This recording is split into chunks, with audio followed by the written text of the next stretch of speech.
ఇరాన్తో యుద్ధం తాత్కాలికంగా ఆగిన సముద్ర గర్భంలో మంటలు మాత్రం చల్లారటం లేదు. వ్యూహాత్మక హార్మూజ్ జలసంధిలో అమెరికా ఇరాన్ మధ్య పోరు ముదిరింది.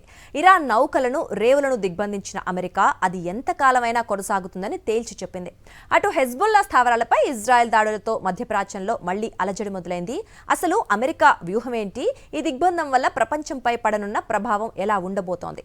పూర్తి వివరాలు సాక్షి స్పెషల్ రిపోర్ట్లో. ఇరాన్ చుట్టూ అగ్రరాజ్యం ఉచ్చు బిగిస్తోంది. క్షిపణుల యుద్ధానికి విరామం దొరికిన సముద్ర జలాల్లో మాత్రం ఆధిపత్య పోరు పతాక స్థాయికి చేరింది.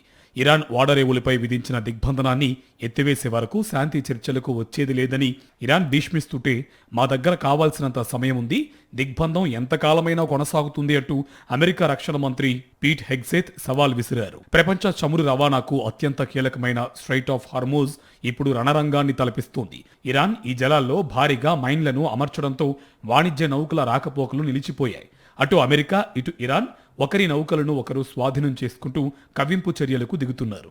ఈ ఉద్రిక్తతల వల్ల అంతర్జాతీయ మార్కెట్లలో చమురు ధరలు ఆకాశాన్ని తాకుతుండడం ట్రంప్ ప్రభుత్వానికి తలనొప్పిగా మారింది. మరోవైపు లెబనాన్ సరిహద్దుల్లో కూడా నెత్తురు చిందుతోంది.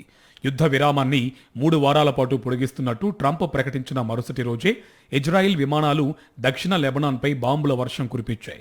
హిజ్బుల్లా లక్ష్యంగా దాడులు చేశామని ఇజ్రాయిల్ చెబుతుంటే ఒప్పందాలకు అర్థం లేదని హిజ్బుల్లా మండిపడుతుంది. తాజా పరిణామాలతో పశ్చిమాసియా మళ్లీ అగ్నిగుండంలా మారింది. ఈ ఆధిపత్య పోరులో చివరికి శాంతి గెలుస్తుందా లేక మళ్లీ పూర్తిస్థాయి యుద్ధం మొదలవుతుందా అన్నది ఇప్పుడు $1 మిలియన్ ప్రశ్న.